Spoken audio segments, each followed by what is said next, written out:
Praise the Lord. ஆண்டவராய் இயேசு கிறிஸ்து நீங்கள் ஆண்டவரோடு இருக்கக்கூடிய இந்த அழகான ஐக்கியத்தை பார்த்து மிகவும் சந்தோஷமாக இருக்கிறார். ஆனாலும் உங்களிடம் ஒரு காரியத்தில் கூட கவனமாக இருக்கும்படி கர்த்தர் சொல்கிறார். என்னன்னு பார்ப்போமா? 2 கொரிந்தியர் 8:7 அல்லாமலும் விசுவாசத்திலும் போதிப்பிலும் அறிவிலும் எல்லாவித ஜாக்கிரதையிலும் எங்கள் மேலுள்ள உங்கள் அன்பிலும் மற்றெல்லா காரியங்களிலும் நீங்கள் பெருகி இருக்கிறது போல இந்த தர்ம காரியத்திலும் பெருக வேண்டும். ஆமாங்க, ஆண்டவராக இயேசு கிறிஸ்து இன்று உங்களை பார்த்து சொல்கிறார், விசுவாசத்தில் ரொம்ப ஸ்ட்ராங்காக இருக்கீங்க. ஆண்டவரை குறித்து பிறருக்கு அழகாக சொல்லி கொடுக்குறீங்க. ஆண்டவரோடு நீங்கள் நடக்கிறதுனால அறிவிலும் ஞானத்திலும் கர்த்தர் உங்களை சிறந்திருக்கும்படி செய்கிறார். எதை செய்யணும் செய்யக்கூடாதுன்னு ரொம்ப ஜாக்கிரதையாக இருக்கீங்க. இப்படி எல்லா காரியத்திலும் கரெக்டாக இருக்கிற நீங்கள் ஆண்டவர் சொல்லியிருக்கிற தர்ம காரியத்திலும் பெருக வேண்டும்.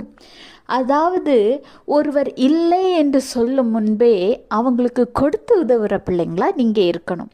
ஏனெனில் ஆண்டவர் உங்களிடம் இதை குறித்து சொல்லும் பொழுது அதற்கான தகுதி உங்களிடம் இருக்கு அப்படின்னு தான் அர்த்தம். தகுதி இல்லாத ஒரு ஆள்கிட்ட போய் இதை நீ பண்ணுன்னு நம்ம சொல்ல மாட்டோம். ஆண்டவராக இயேசு கிறிஸ்து இந்த நேரத்தில் உங்களை பார்த்து இதை பேசுகிறாருன்னா அதற்கான வழிவாசல்கள் உங்களிடம் இருக்கு.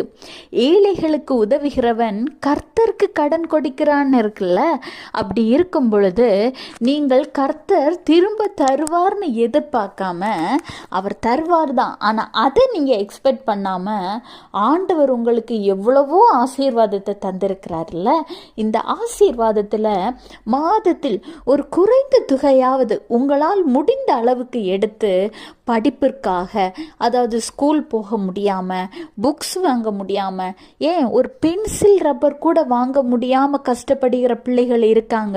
ஸ்கூல் யூனிஃபார்ம் ஸ்டிச் பண்ண முடியாமல் இருக்கிற பிள்ளைகள் இருக்காங்க. ஏன் ரஃப் நோட்டு, புக்கு, இப்படி ஏகப்பட்ட காரியங்கள், ஷூ, சாக்ஸ், இப்படி என்னென்னமோ காரியங்கள் வாங்க முடியாமல் கஷ்டப்படுகிற பிள்ளைகளுக்கு கொடுத்து உதவலாம். உணவின்றி ஒரு நேர உணவு கூட இல்லாமல் ரோட்டோரங்களிலும் தெருக்களிலும் பிச்சை கேட்டு கொண்டிருக்கிற இவ்வளோ பேர் இருக்காங்க. அவங்களுக்கு நீங்கள் கொடுத்து உதவலாம். எத்தனையோ பேர் இரவு நேரங்களில் குளிரில் தாங்க முடியாமல் போர்த்தி கொண்டு தூங்குவாங்க. அவங்களுக்கு கூட நீங்கள் கொடுத்து உதவலாம். கர்த்தருக்கு உங்களிடம் சொல்லும் பொழுது அதற்கு கீழ்ப்படிங்க. கர்த்தர் உங்களை மென்மேலும் ஆசீர்வதிப்பார். ஹேவ்